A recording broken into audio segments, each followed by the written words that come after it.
It's the question that holds more people back from investing than any other. You look at the price of a single share of Amazon or Google, and you think, well, I guess I'll never start. You assume you need a giant lump sum, thousands of dollars, just to get a seat at the table. What if I told you that was a complete myth? A relic from your parents' investing era. The truth about how much money you need to start investing in stocks today will shock you. And it will completely eliminate the single biggest excuse stopping you from building wealth. The barrier to entry isn't money anymore, it's knowledge.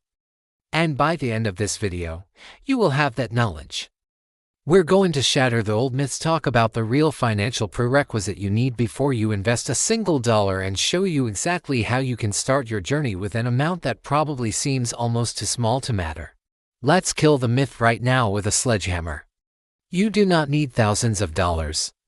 You do not need hundreds of dollars. The official, technical answer is, you can start with the price of a large pizza. Many of the top brokerage platforms, think Fidelity, Charles Schwab, Robinhood, have absolutely no account minimums. You can open an account with $0. And thanks to the single greatest innovation for the modern small investor, you can invest using fractional shares. This is the game changer.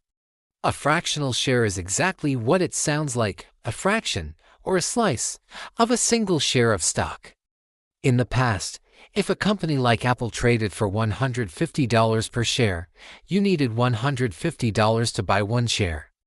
Today, that is no longer the case. With fractional investing, you can tell your broker, I want to invest $10 in Apple. The platform will then go out and buy you whatever fraction of an Apple share that $10 can buy. It could be 0.067 of a share, or 0.15 of a share. The point is, you now own a piece of that company.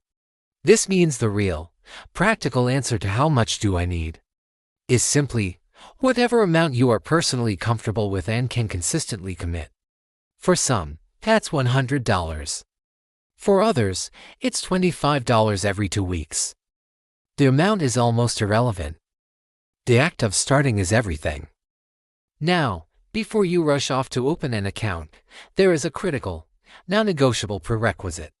This is the pro tip that separates successful, stress-free investors from those who panic sell at the first sign of a market dip. You must have a solid financial foundation before you start investing in stocks. What does that mean? It means you need a separate emergency fund. This is cash sitting in a high-yield savings account that can cover 3 to 6 months of your essential living expenses: your rent, your groceries, your utilities, your car payment. Why is this so important? Because the stock market is volatile. It goes up and down. If you invest your rent money and the market drops 20% right when your car breaks down, you are faced with a terrible choice: sell your investments at a loss to pay for the repair, or go into debt. Your emergency fund is your financial shock absorber. It protects your investments by allowing them to stay invested and recover from downturns without you having to touch them. So, if you have debt and no emergency fund, your first investment should be paying down high-interest debt and building that cash safety net. Once that's secure, then you can move on to step 2 with a clear conscience. So, let's say your emergency fund is set. You have a small, consistent amount of money you're ready to put to work. How do you actually deploy it? This is where strategy becomes more important than the amount. Throwing $50 at a random, hyped-up stock you saw on social media is not a strategy, it's gambling. The single smartest, most effective way for a beginner with a small amount of capital to start is by investing in a broad market ETF, or exchange-traded fund, using fractional shares. Remember our discussion on what to buy. An ETF like one that tracks the S&P 500 gives you instant ownership in hundreds of America's top companies. Instead of trying to pick one winning stock with your $50, you're buying a tiny piece of all of them. This is instant diversification, and it's the ultimate risk management tool for a new investor. It turns your $50 from a speculative bet into a foundational brick in your wealth-building portfolio. You are essentially betting on the long-term growth of the entire economy, which is a much safer bet than trying to guess which single company will outperform.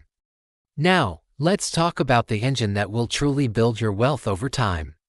It's not your starting amount, it's your consistency.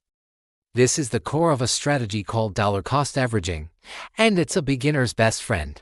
Dollar cost averaging means investing a fixed amount of money on a regular schedule, no matter what the stock market is doing.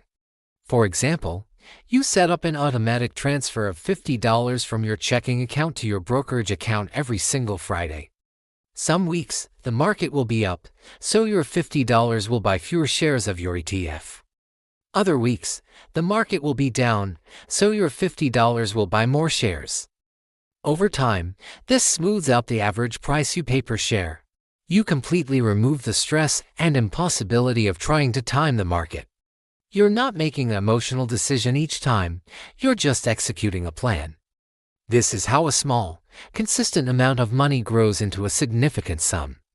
A one-time investment of $1,000 is good.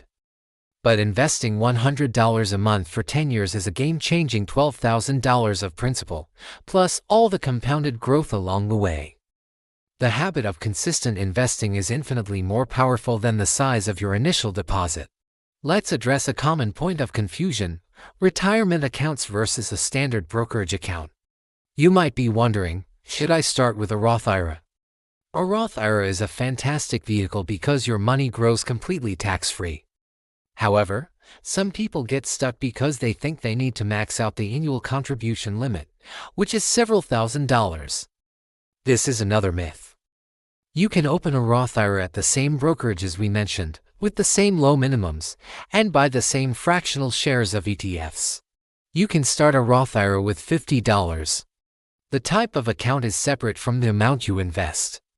The general rule of thumb is, if you're investing for retirement specifically, prioritize a Roth IRA.